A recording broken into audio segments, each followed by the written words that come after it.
प्रियंका गांधी जी आप संसद में बहस कर रही थी या स्टैंड अप कॉमेडी। कल लोकसभा में प्रियंका गांधी वाड्रा जी ने आईआईटी मद्रास के डायरेक्टर प्रोफेसर वी कामाकोटी को गौमूत्र एक्सपर्ट कह दिया। पहले तो मुझे लगा शायद मैं संसद की कार्यवाही नहीं किसी रोज शो की क्लिप देख रही हूँ, लेकिन नहीं जी नहीं, ये तो देश की संसद थी। अब ज़रा सोचिए, जिस व्यक्ति ने अपनी पूरी ज़िंदगी computer science, cyber security, artificial intelligence, computer architecture और वीएलएसआई जैसे कठिन विषयों पर शोध करते हुए बिता दी, जो आज देश के सबसे प्रतिष्ठित इंजीनियरिंग संस्थानों में से एक आईआईटी मद्रास के डायरेक्टर हैं, जिन्होंने 30 साल से अधिक समय तक छात्रों, शोधकर्ताओं और देश की तकनीकी क्षमता को मजबूत करने में अपना योगदान दिया, जिनके शोध पत्र दुनिया भर के वैज्ञानिक पढ़ते हैं, जिन्होंने अनेक पीएचडी स्कॉलर्स का मार्गदर्शन किया, जो राष्ट्रीय स्तर की कई तकनीकी समितियों और डिजिटल सुरक्षा से जुड़े महत्वपूर्ण कार्यों में योगदान दे चुके हैं। उनकी पूरी पहचान एक शब्द में समेट दी गई, गौमूत्र एक्सपर्ट। वाह! मतलब अब किसी वैज्ञानिक का मूल्यांकन उनके शोध से नहीं बल्कि एक राजनीतिक ताने से होगा।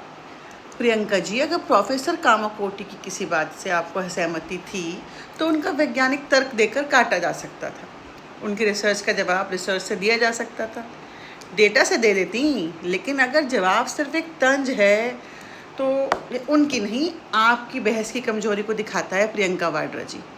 और सबसे मज़ेदार बात, कुछ लोग हर समय एक ही राग अलापते रहते हैं, साइंटिफिक टेम्पर रखिए, लेकिन जैसे ही कोई वैज्ञानिक उनकी विचारधारा से मेल नहीं खाता तो साइंटिफिक टेम्पर चला जाता है छुट्टी पर, और उसकी जगह क्या आ जाता है? पॉलिटिकल टेम्पर ड्यूटी पर आ जाता है।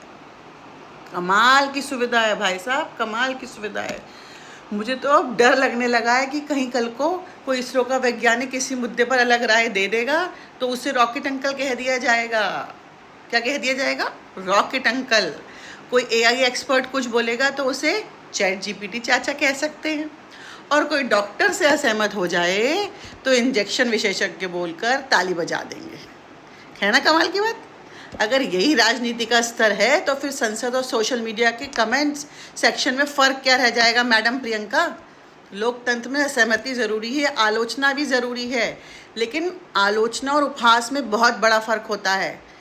आप किसी वैज्ञानिक के विचारों का विरोध कर सकती हैं, लेकिन उसकी पूरी ज़िंदगी की मेहनत का मजाक उड़ाना, वो भी देश की संसद में खड़े होके, क्या ये संसद की गरिमा के अनुरूप है? देश के लाखों छात्र आईआईटी में पढ़ने का सपना देखते हैं, वे अपने शिक्षकों और वैज्ञानिक को प्रेरणा मानते हैं। अगर आप हर विशेषज्ञ को राजनीतिक चश्मे से देखकर उसका मजाक उड़ाने लगेंगी तो आने वाली पीढ़ी विशेषज्ञों का सम्मान करना सीखेगी या उनका मजाक उड़ाना? आप राजनीति कीजिए, सरकार पर सवाल उठाइए, नीतियों की आलोचना कीजिए, लेकिन अगर किसी विश्वस्तरीय शिक्षाविद और वैज्ञानिक का जवाब सिर्फ एक तंज है तो ये लोकतांत्रिक बहस का स्तर नहीं बढ़ाता, उसे गिराता है। याद रखिएगा, व्यंग से हंसी मिल सकती है लेकिन सम्मान तर्क से ही मिलता है। ताली ताने पर भी बच सकती है, लेकिन इतिहास हमेशा काम और योगदान को याद रखता है। अब मेरा आप सबसे एक सवाल है, क्या संसद में किसी वैज्ञानिक या शिक्षाविद का मूल्यांकन उसके शोध, योगदान और विचारों से होना चाहिए, या फिर राजनीतिक तंज ही अब नई बहस बन चुका है? आप मुझे कमेंट सेक्शन में अपना रिप्लाई ज़रूर करिएगा। Thank you.